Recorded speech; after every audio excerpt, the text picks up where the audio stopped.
ಸುಹಾಸ್ ಶೆಟ್ಟಿ ಕೊಲೆ ಪ್ರಕರಣ ವೈಯಕ್ತಿಕ ಕಾರಣಕ್ಕಾಗಿದ್ದು ಅನ್ನೋ ರೀತಿಯಲ್ಲಿ ಬಿಂಬಿಸುವ ಪ್ರಯತ್ನ ಬಹಳ ವ್ಯವಸ್ಥಿತವಾಗಿ ಆಗ್ತಾ ಇದೆ. ಈಗಲೂ ಕೂಡ ಈ ಸಂದರ್ಭದಲ್ಲೂ ಕೂಡ ಸರ್ಕಾರ ಅಧಿಕೃತವಾಗಿ ಒಪ್ಕೊಂಡಿಲ್ಲ ಇದೊಂದು ರಿವೆಂಜ್ ಕಿಲ್ಲಿಂಗ್ ಅಂತ ಹೇಳಿ. ಇನ್ನು ಪಿಎಫ್ಐ ನಿಷೇಧಿತ ಸಂಘಟನೆ, ಪಿಎಫ್ಐ ಸಂಘಟನೆ ಇನ್ನೂ ಜೀವಂತವಾಗಿದೆ ಅನ್ನೋದಕ್ಕೆ ಸುಹಾಸ್ ಶೆಟ್ಟಿ ಕೊಲೆ ನಂತರದಲ್ಲಿ ಒಂದಷ್ಟು ಪೂರಕ ಅಂಶಗಳು ಲಭ್ಯವಾಗ್ತಾ ಇದೆ. ಈ ಕೊಲೆಗೆ ಹಣವನ್ನ ಸಂಗ್ರಹ ಮಾಡಿದಾತನಿಗೂ ಪಿಎಫ್ಐ ಸಂಘಟನೆಗೂ ಲಿಂಕ್ ಇತ್ತು ಅನ್ನೋದು. ಈ ಕೊಲೆ ಪ್ರಕರಣದ ಒಬ್ಬ ಪ್ರಮುಖ ಆರೋಪಿಯ ಮನೆ, ಆತ ಬಾಡಿಗೆಗಿದ್ದ ಮನೆಯ ಮಾಲೀಕ ಕೂಡ ಪಿಎಫ್ಐ ಸಂಘಟನೆಯ ಜೊತೆಯಲ್ಲಿ ಗುರುತಿಸಿಕೊಂಡಿದ್ದಾತ. ಹೀಗೆ ಹುಡುಕ್ತಾ ಹೋದ್ರೆ ನಿಷೇಧಕ್ಕೊಳಗಾಗಿರುವ ಪಿಎಫ್ಐ ಸಂಘಟನೆಗೂ ಸುಹಾಸ್ ಶೆಟ್ಟಿ ಕೊಲೆಗೂ ಒಂದೊಂದೇ ಲಿಂಕ್ಗಳು ತೆರೆದುಕೊಳ್ತಾ ಹೋಗುತ್ತೆ. ಹೀಗಾಗಿ ಹಿಂದೂಪರ ಸಂಘಟನೆಯ ಮುಖಂಡರು ಇವತ್ತು ಬಹಿರಂಗವಾಗಿ ಹೇಳ್ತಿದ್ದಾರೆ, ಪಿಎಫ್ಐ ಅಭಿ ಜಿಂದಾ ಹೇ ಅಂತ ಹೇಳಿ. ಬ್ಯಾನ್ ಆಗಿದ್ರೂ ಕೂಡ ತೆರೆ ಮರೆಯಲ್ಲಿ ಆಕ್ಟಿವ್ ಆಗಿದೆ ಪಿಎಫ್ಐ ಸಂಘಟನೆ ಅಂತ ಹೇಳಿ. ಸುಹಾಸ್ ಶೆಟ್ಟಿ ಕೊಲೆ ಹಿಂದೆ ಹಾಗಾದ್ರೆ ನಿಜಕ್ಕೂ ಪಿಎಫ್ಐ ಸಂಘಟನೆಯ ಕೈವಾಡ ಇದೆಯಾ? ಹತ್ಯೆ ಆಪರೇಷನ್ಗೆ ಪಿಎಫ್ಐ ಮಾಡ್ಯೂಲ್ ಅನ್ನೇ ಇಲ್ಲಿ ಅನುಸರಿಸಲಾಗಿದೆ. ಯಾವ ರೀತಿಯಾಗಿ ಆತನ ಮೇಲೆ ಬಂದು ಏಕಾಏಕಿ ಅಟ್ಯಾಕ್ ಮಾಡಿದ್ರು, ಹಾಗೆ ರಿವೆಂಜ್ ಕಿಲ್ಲಿಂಗ್, ಈ ಮರ್ಡರ್ನ ಮೋಟಿವ್ ರಿವೆಂಜ್ ಕಿಲ್ಲಿಂಗ್, ಇದೆಲ್ಲವನ್ನ ಗಮನಿಸಿದಾಗ ಪಿಎಫ್ಐ ಸಂಘಟನೆ ನಿಷೇಧಿತ ಸಂಘಟನೆ ಇದೆ. ಹಿಂದೆ ಅದರ ಮೇಲೆ ಬಂದಂತಹ ಆಪಾದನೆಗಳು ಇದೇ ಪ್ಯಾಟರ್ನ್ ಅಲ್ಲಿ ಇರ್ತಾ ಇದೆ. ಅಪರಿಚಿತ ಹತ್ಯೆ ಅದಾದ ಬಳಿಕ ಕೊಲೆಗೆ ಪ್ರತೀಕಾರ ಅನ್ನೋ ರೀತಿಯಲ್ಲಿ ಪಿಎಫ್ಐ ಮಾದರಿ ಅಂತ ಹೇಳಿ ಇದನ್ನ ಕೇಸರಿ ಪಾಳೆಯ ಬೊಟ್ಟು ಮಾಡ್ತಾ ಇದೆ. ಇದರ ಜೊತೆಗೆ ಯಾಕೆ ಪಿಎಫ್ಐ ಸಂಘಟನೆ ಪಾತ್ರದ ಬಗ್ಗೆ ಅನುಮಾನ ಬರ್ತಿದೆ ಅಂತಂದ್ರೆ ಕೊಲೆ ನಡೆದ ಜಾಗ, ಸುಹಾಸ್ ಶೆಟ್ಟಿ ಕೊಲೆ ನಡೆದ ಜಾಗ ಕಿನ್ನಿ ಪದವು. ನೆನೆಯಷ್ಟೇ ಇದೇ ಕಾರ್ಯಕ್ರಮದಲ್ಲಿ ನಾವು ವಿವರಿಸಿದ್ವಿ. ಈ ಭಾಗ ಮುಸಲ್ಮಾನರು ಹೆಚ್ಚಿನ ಸಂಖ್ಯೆಯಲ್ಲಿ ಇರತಕ್ಕಂತ ಭಾಗ. ಹೀಗಾಗಿ ಒಬ್ಬ ಹಿಂದೂ ಪರ ಸಂಘಟನೆಯ ಕಾರ್ಯಕರ್ತನ ಮರ್ಡರ್ ಈ ಜಾಗದಲ್ಲಿ ಮಾಡಿದ್ರೆ ಆತನನ್ನ ರಕ್ಷಿಸುವ ಪ್ರಯತ್ನಕ್ಕೆ ಅಥವಾ ದಾಳಿ ಮಾಡುವವರನ್ನ ಪ್ರತಿರೋಧ ಒಡ್ಲಿಕ್ಕೆ ಹೆಚ್ಚಿನ ಸಂಖ್ಯೆಯಲ್ಲಿ ಜನ ಬಾರದೇ ಇರಬಹುದು ಅನ್ನೋ ಲೆಕ್ಕಾಚಾರದಲ್ಲೇ ಕಿನ್ನಿ ಪದವು ಜಾಗವನ್ನ ಆಯ್ಕೆ ಮಾಡಿಕೊಳ್ಳಲಾಗಿತ್ತ. ನಿನ್ನೆ ಆ ಅನುಮಾನದ ಆಯಾಮದಲ್ಲೂ ಸುದ್ದಿ ಪ್ರಸಾರ ಮಾಡಿದ್ದೇವೆ. ಇದರ ಜೊತೆಗೆ ಈ ಕಿನ್ನಿ ಪದವು ಜಾಗಕ್ಕೆ ಮತ್ತೊಂದು ಲಿಂಕ್ ಇದೆ. ಕೊಲೆ ನಡೆದ ಸ್ಥಳ ಕಿನ್ನಿ ಪದವಿನಲ್ಲಿ ಪಿಎಫ್ಐ ನೆಟ್ವರ್ಕ್ ಇನ್ನೂ ಆಕ್ಟಿವ್ ಆಗಿದೆಯಾ ಅನ್ನೋ ಅನುಮಾನ ಆ ಭಾಗದ, ಅದರಲ್ಲೂ ಕರಾವಳಿ ಭಾಗದ ಹಿಂದೂಪರ ಸಂಘಟನೆಯ ಕಾರ್ಯಕರ್ತರಿಗೆ, ನಾಯಕರಿಗೆ ಕಾಡ್ತಾ ಇದೆ. ಹೀಗಾಗಿ ಇದೇ ಜಾಗವನ್ನ ಆಯ್ಕೆ ಮಾಡಿಕೊಂಡು ಮರ್ಡರ್ ಮಾಡಲಿಕ್ಕೆ ಮುಂದಾಯ್ತಾ ಈ ಆರೋಪಿಗಳ ಗ್ಯಾಂಗ್.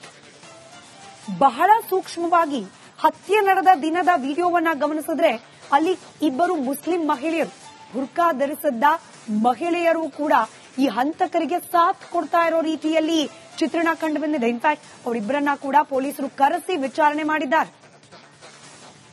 ಹಾಗಾದ್ರೆ ಹಂತಕರಿಗೆ ಬುರ್ಕಾಧಾರಿ ಮಹಿಳೆಯರು ಕೂಡ ಸಾಥ್ ನೀಡಿದ್ರ ಅನ್ನೋ ಅನುಮಾನವನ್ನ ವ್ಯಕ್ತಪಡಿಸುತ್ತಿದ್ದಾರೆ ಕೇಸರಿ ಪಾಳೆಯದ ನಾಯಕರು.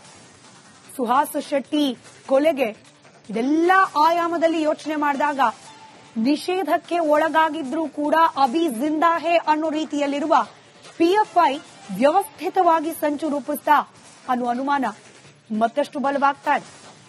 ಇದರ ಜೊತೆಯಲ್ಲೇ ಪೊಲೀಸ್ ಇಲಾಖೆಯ ಬಗ್ಗೆ ಕೂಡ ಸುಹಾಸ್ ಶೆಟ್ಟಿ ಪೋಷಕರು ಹಾಗೆ ಸುಹಾಸ್ ಶೆಟ್ಟಿ ಜೊತೆಯಲ್ಲಿ ಹಿಂದೂಪರ ಸಂಘಟನೆಯಲ್ಲಿ ಗುರುತಿಸಿಕೊಂಡಿದ್ದವರು ಅನುಮಾನವನ್ನ ವ್ಯಕ್ತಪಡಿಸಿದ್ರು. ಪೊಲೀಸ್ ಇಲಾಖೆ ಕೂಡ ಪರೋಕ್ಷವಾಗಿ ಸಾಥ್ ನೀಡ್ಬಿಡ್ತಾ ಸುಹಾಸ್ ಶೆಟ್ಟಿ ಕೊಲೆಗೆ ಅಂತ ಹೇಳಿ. ಇದಕ್ಕೂ ಪೂರಕವಾದ ಕೆಲವೊಂದಷ್ಟು ವಿಚಾರ ಚರ್ಚೆಗೆ ಒಳಪಡ್ತಾ ಇದೆ. ಪೊಲೀಸ್ ಮುಖ್ಯ ಪೇದೆಯೊಬ್ಬ, ಪೊಲೀಸ್ ಡಿಪಾರ್ಟ್ಮೆಂಟ್ ನಲ್ಲಿರ್ತಕ್ಕಂಥ ಮುಖ್ಯ ಪೇದೆಯೊಬ್ಬ ಈ ಕೊಲೆ ಆರೋಪಿಗಳಿಗೆ ಸಹಕರಿಸಿದ ಅನ್ನೋ ಆರೋಪ ಮತ್ತೊಮ್ಮೆ ಹಿಂದೂಪರ ಸಂಘಟನೆಗಳ ಕಡೆಯಿಂದಲೇ ಕೇಳೋಕ್ ಸಿಗ್ತಾ ಇದೆ.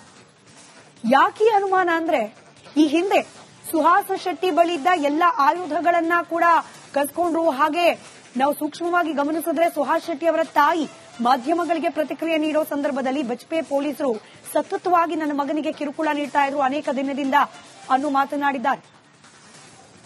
ಸುಹಾಸ್ ಶೆಟ್ಟಿಗೆ ಇದೇ ಪೊಲೀಸ್ ಮುಖ್ಯ ಪೇದೆ ಸತತವಾಗಿ ಕಿರುಕುಳ ಕೊಡ್ತಿದ್ದ ಅನ್ನೋ ಅನುಮಾನ ಇದೆ. ತಿಂಗಳುಗಳಿಂದ ಪದೇ ಪದೇ ಸುಹಾಸ್ಗೆ ಕರೆ ಮಾಡಿ ಆತನ ಬಳಿ ಯಾವುದೇ ವೆಪನ್ಗಳು ಇಟ್ಟುಕೊಳ್ಳದಂತೆ ಎಚ್ಚರಿಕೆಯನ್ನ ನೀಡಿದ್ದು ಇದೇ ಪೊಲೀಸ್ ಮುಖ್ಯ ಪೇದೆ ಅನ್ನೋ ಅನುಮಾನ. ವೆಪನ್ ಅನ್ನ ನೀನ್ ತೆಗೆದಿಡ್ಲಿಲ್ಲದ್ರೆ ಕೇಸನ್ನ ಜಡಿತೀನಿ ಅಂತ ಹೇಳಿ ಬೆದರಿಸಿದ್ದ ಪೊಲೀಸ್ ಅಂತ ಹೇಳಿ ಸುಹಾಸ್ ಶೆಟ್ಟಿ ಆಪ್ತರು ಹಾಗೆ ಪೋಷಕರು ಕೂಡ ಆರೋಪ ಮಾಡಿದ್ದಾರೆ. ಕಾರ್ನಲ್ಲಿ ಯಾವುದೇ ರೀತಿ ಶಸ್ತ್ರ ಇಟ್ಕೊಳ್ಳದಂತೆ. ಹಾಗಾದ್ರೆ ಖಾಕಿ ಪಡೆಯ ಒಳಗಿರುವ ಈ ಮುಖ್ಯ ಪೇದೆಯೇ ಎಚ್ಚರಿಕೆ ವಹಿಸಿದ್ರ? ಆ ಮೂಲಕ ಹಂತಕರಿಗೆ ಬೆಂಬಲವಾಗಿ ನಿಂತ್ರ? ಕೊನೆಗೆ ಶಸ್ತ್ರ ಇರದ ಬಗ್ಗೆ ಹಂತಕರಿಗೆ ಮಾಹಿತಿ ಕೂಡ ಇವರೇ ರವಾನಿಸಿದ್ರ? ಈ ಆಯಾಮದ ಆಧಾರದ ಮೇಲೆನೆ ಹಂತಕರು ಸುಹಾಸ್ ಶೆಟ್ಟಿಯನ್ನ ಚೇಸ್ ಮಾಡಿ ಕಿನ್ನಿ ಪದುವಿನಲ್ಲಿ ರಾಜಾರೋಷವಾಗಿ ಕೊಂದು ಹಾಕಿದ್ರ? ಎಲ್ಲವೂ ಕೂಡ ಒಂದಕ್ಕೊಂದು ಲಿಂಕ್ ಆಗ್ತಾ ಇದೆ. ಅನುಮಾನಗಳೇ, ಯಾವುದು ಕೂಡ ಇನ್ನು ಅಫಿಷಿಯಲ್ ಹೇಳಿಕೆಗಳಲ್ಲ ಅಥವಾ ಈ ಬಗ್ಗೆ ಅಧಿಕೃತವಾಗಿ ಪೊಲೀಸ್ ಇಲಾಖೆಯಿಂದ ಕೂಡ ಮಾಹಿತಿ ರವಾನೆ ಆಗಿಲ್ಲ. ಆದ್ರೆ ಹಿಂದೂಪರ ಸಂಘಟನೆಗಳ ಕಾರ್ಯಕರ್ತರಿಗೆ ಕಾಡ್ತಾ ಇರುವ ಅನುಮಾನಗಳಿವೆ. ಕಿನ್ನಿ ಪದವು ಪಿಎಫ್ಐ ನಿಷೇಧಿತ ಪಿಎಫ್ಐ ಸಂಘಟನೆ ಆಕ್ಟಿವ್ ಇರತಕ್ಕಂಥ ನೆಟ್ವರ್ಕ್ ಇರುವಂತಹ ಜಾಗ. ಆ ಜಾಗದಲ್ಲೇ ಕೊಲೆ. ಪೊಲೀಸರ ಮೇಲೆ ಅನುಮಾನ ವ್ಯಕ್ತಪಡಿಸಿದ್ರು ಪೋಷಕರು. ಪೊಲೀಸ್ ಪೇದೆ ಈ ರೀತಿಯಾಗಿ ಮಾಹಿತಿ ರವಾನೆ ಮಾಡಿರೋದು. ಹಾಗೆ ಆ ಜಾಗದಲ್ಲಿ ಕಿನ್ನಿ ಪದುವಿನಲ್ಲಿ ಸ್ಥಳೀಯರು ಯಾರೂ ಕೂಡ ಸುಹಾಸ್ ಶೆಟ್ಟಿಗೆ ರಕ್ಷಣೆಗೆ ಬಾರದೇ ಇರೋದು. ಇದೆಲ್ಲವನ್ನ ಗಮನಿಸಿದಾಗ ಬಹಳ ವ್ಯವಸ್ಥಿತವಾಗಿ ಪಿಎಫ್ಐ ಸಂಘಟನೆಯ ಸಹಕಾರದೊಂದಿಗೇನೆ ಪ್ರೀ ಪ್ಲಾನ್ ಮಾಡಿ ಈ ಕೊಲೆ ಮಾಡಲಾಯ್ತಾ ಅನ್ನುವ ಅನುಮಾನ ಕಾಡ್ತಾ ಇದೆ. ಪೊಲೀಸರು ಪಾರದರ್ಶಕವಾಗಿ ತನಿಖೆ ನಡೆಸಲಿ ಅಂತ ಹೇಳಿ ಅವರ ಕುಟುಂಬಸ್ಥರು ಆಗ್ರಹಿಸುತ್ತಿದ್ದಾರೆ. ಕಾದ್ ನೋಡೋಣ. ಏನ್ ಪ್ರಾಬ್ಲಮ್ ಇಲ್ಲ ಏರಿಯಾದಲ್ಲಿ? ಏನ್ ಪ್ರಾಬ್ಲಮ್? ಏನ್ ನಿಮ್ ಪ್ರಾಬ್ಲಮ್? ಇದೆಲ್ಲ ಪ್ರಾಬ್ಲಮ್ ಆಯ್ತಿಲ್ಲ ಹೇಳಿ. ಏನ್ರಿ ನಿಮ್ ಪ್ರಾಬ್ಲಮ್? ಏನ್ ನಿಮ್ ಪ್ರಾಬ್ಲಮ್ ಅಂತ ಹೇಳಿ. ಯಾರಪ್ಪ ನಗರಕ್ಕೆ? ಗಾಂಧಿನಗರ, ದಾಸರಹಳ್ಳಿ, ರಾಜರಾಜೇಶ್ವರಿ ನಗರ, ಚಾಮರಾಜಪೇಟೆ, ಹುಬ್ಬಳ್ಳಿ, ಚನ್ನಮರುತ್ತದ, ಮೈಸೂರಿಗೆ ಬಂದಿರೋದು. ಬ್ಯಾಡಗಿ ತಾಲೂಕಿಗೆ ನಾವು ಬಂದಿವ್ರಿ. ಸರ್ ಹೇಳಿ ಸರ್, ಏನ್ ಪ್ರಾಬ್ಲಮ್? ನಿಮ್ ಎಮ್ಎಲ್ಎ ಹೆಂಗೆ? ಏನೆಲ್ಲ ಸಮಸ್ಯೆಗಳು? ಏನ್ ಕಥೆಯಲ್ಲಿ ಬಂತ? ಯಾಯಪ್ಪ ಯಾವತ್ತೂ ಬಂದಿಲ್ಲ. 2 months ಇಂದ ನೀರಿಲ್ಲ. ಟ್ಯಾಂಕರ್ ಬರ್ಬೇಕಾದ್ರೆ ರೋಡ್ ಸರಿ ಇಲ್ಲ. ಯಾರ ಹತ್ರ ಹೋಗಿ ಹೇಳೋದಕ್ಕೆ ನಮ್ಗೆ ಯಾರು ಇಲ್ಲ.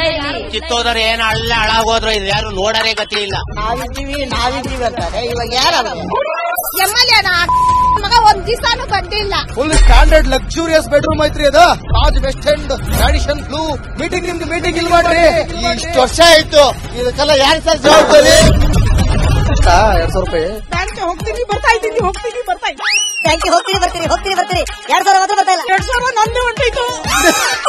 ನಿಲ್ ಮೇಲೆ ಭಾರಿ ಐಟ್ ಅದು ಮಾರ. ಬರಲ್ಲ ಕಣ್ರಿ ಸರ್. ರಾತ್ರಿ 1 ಗಂಟೆವರೆಗೂ ಎಣ್ಣೆ ಅಂಗಡಿ ತೆಗಿಬೇಕಾದ್ರೆ ಬೆಳಗ್ಗೆ 4 ಗಂಟೆವರೆಗೂ ತೆಗಿಬೋದಲ್ಲ. ಮಗನೂ ನೋಡಲ್ಲ, ಯಾರು ನೋಡಲ್ಲ. ನಾನು ಒಬ್ಬಳು ನೋಡ್ಕೊಂತೀರಜ್ಜ. ಮೊಮ್ಮಕ್ಕಳಿಗೆ ಅಮ್ಮ ಅಪ್ಪ ಇಲ್ಲ, ಅವರು ನೋಡಿ ಬದುಕ್ತಾ ಇದೀವಿ. ದೇವರು ಬಿಟ್ಟಂಗೆ ಆಗುತ್ತೆ.